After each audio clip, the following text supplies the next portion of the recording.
Hello, this is AV again. I'm back. Today I'm continuing 31 Days of Tarot with the prompt about tarot books of 2020 that I have purchased. That I've purchased, and one of them even came out that year, I think. Did it? Maybe. Anyway, so I'm doing them in alphabetical order of the author. I'm also going to start this. Anyway, okay, first book. This is, can you see that? Yeah, this is by Ethony Dawn, who is hosting 31 Days of Tarot. How appropriate. I bought this because I already had another book about court cards, this one. I do like this author, she's got a nice podcast, but I didn't get on that well with this book and it was kind of annoying. Like I really wanted to read it. There's not actually that many books about court cards around, and I think it's really important. I think this subtitle kind of taps into it, like it can throw your confidence if you aren't sure about the court cards. And why is it important? It's important because you have to interpret a card of a figure in different ways, and so you have to really know those cards. I'm quite fussy about the decks I get, how the court cards are depicted, because I feel like I need something to go on. Like I'm quite interested in how the people are depicted, so that really helps. But the other thing is obviously studying and just knowing those court cards well. What I'm going to show you here, I haven't read this book yet because I got it quite recently. Here's the contents. There we go. Structure of the tarot. Is the tarot court dated? You see, here we go. She's just immediately addressing the important thing of like sexism, which is there. But I like the way she deals with that. I have actually dipped into that a little bit. And you've just got detail. I'm trying not to say so much on this video. Did you know that? There's bits you can read quickly, bullet points. It covers relationships, work and career. There's sections. I'm sorry, I'm sort of gabbling a bit, but anyway, each card is divided into sections. The archetype, love and relationships, work and career. I mean, this is not a proper review, but I just think it's a really good start, and it also means you've got somewhere to go, whichever card, this would be a really good reference book. Yeah, I like the way Ethony works, and she's got a lot of experience, which I really respect as well, which I feel like is just like really clear in this, and she's kind of got a good balance of knowledge and sort of real world way of doing things and humour and stuff like that. So yeah, I'm looking forward to this. Next one is 365 tarot spreads. I did check, it's got the 29th, so it must be at least 366, and one for every day of the year. So obviously it goes according to the days of the year. I like this book because it's just got so many different spreads in here. I got it on a recommendation, and I have sometimes found what I used to do, and occasionally still do, but what I used to do was think I wanted to have some fresh new tarot spread just for a bit of a change, and then I'd start looking on Google Images often, occasionally on Instagram, and like half an hour later I'd still be fiddling around with that or just like found myself on some random tarot blog, which I'm sure was fascinating, or even an hour later, and I hadn't actually I wasn't like really focused on what I was doing, which was trying to get on with the tarot reading. Like, the internet is obviously distracting, and I appreciate having something in the real world instead of having to look things up online. I'm also going to point out there's just so many different things in here, quirky things. There's lots of self-development things. Here we go, roommate spread. So it's about you and your roommate. I mean, I could use that with me and my partner. That would be good. Perhaps I should. 7th of March. Just the trouble with this is, like, you're never going to get through it in your whole life if you're me.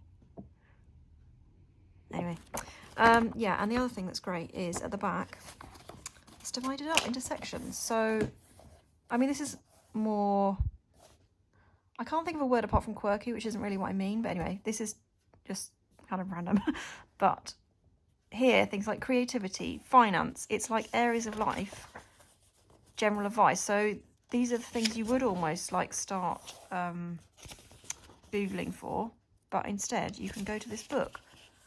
Grief, sadness and moving forward. This is real life stuff, and defensiveness spread. Like, it's really good, and they're well, like the ones that I've looked at seem to be well done. Health and well-being, holidays, really good. Jim Morrison. So the way that she's come up with these prompts is sometimes to do with a person associated with that day that was like born that day. Some things are obvious. Earth Day, voice of it. So yeah, just so interesting. Apple computer. It's just, that's what I like about it. Like, some of it's fun and some of it's very like meaningful. But yeah, so it's good. It's good. I like this. Okay, the next one I'm going to show you is, oh shit, sorry, my pile of stuff's falling over. I'm trying not to swear so much in this video. Right, Wild Unknown Journal. You might recognise this because the Wild Unknown tarot deck is ubiquitous. If you like that tarot deck, you might like this, but it's not related to the tarot deck. It's more of an kind of art thing. I actually asked for it for a present from someone that I was trying to not like out myself as a tarot person with, but unfortunately it didn't arrive, so I just bought it for myself. You definitely recognise the style if you're familiar with the Wild Unknown tarot deck, which I really like, but I kind of ended up not getting it because it was like, just, I'd seen too much of it, but I still really like this. I mean, this is just so nice. Anyway, so basically it's a bit like 31 Days of Tarot. On each page there's a prompt, and she's drawn something, and then there's, can you see this? There's, oh, you can't see it, sorry. I've really got to try and remember like what you can see and what you can't see. Say embellish, continue. So there's a line, you can continue it. And adorn. You know, this, could that be like a tattoo or henna or rings or clothing? I can't leave clothing behind. I just love the colour. I really like this kind of art. So there's actually quite a lot of stuff to do with art here. Like, even if you were, I don't know, I think if you were trying to become more like creative, like wildly creative, rather than just like a Bob Ross kind of creative, then you might enjoy this. This might help take you out of your comfort zone. For me, I was thinking I'd just use it as a kind of really quirky notebook and possibly sketchbook, but not necessarily related to, like, I'm going to leave myself free to do what I want with it. I mean, you'll recognise this is so good. These trees from the tarot deck, they were like the Emperor and the Empress, weren't they? So yeah, I really like this. Blah, blah, blah. Next one. Okay, this is the guidebook from the Moonchild Tarot.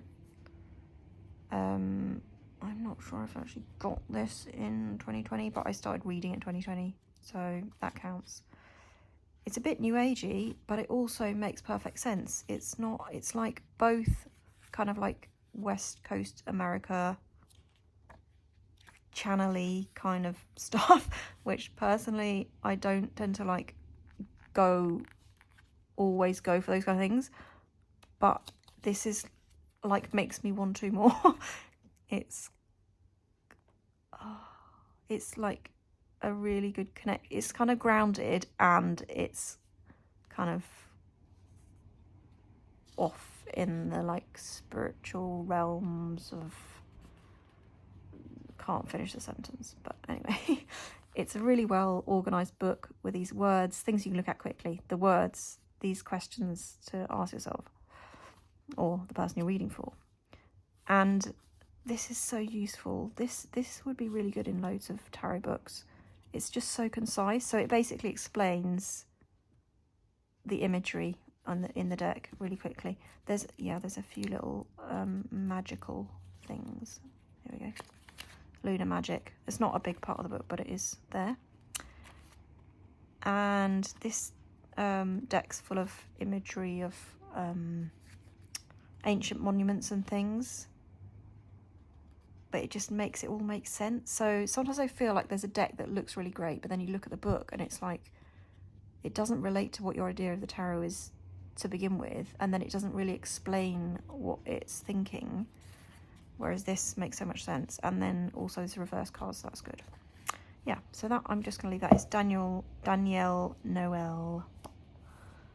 So I'd recommend that deck a lot more because I think the book's good. And this one,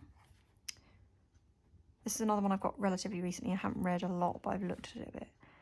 This is related to the Wildwood Tarot, but it's not. I don't know why they've called it workbook really, because some, I mean, like at least half of it is not workbook. Maybe there's a few things that are workbook. It's not the book that comes with the deck, it's another book. Can you see? Yes, you can. I hope you can enough. You can see the swirling stars.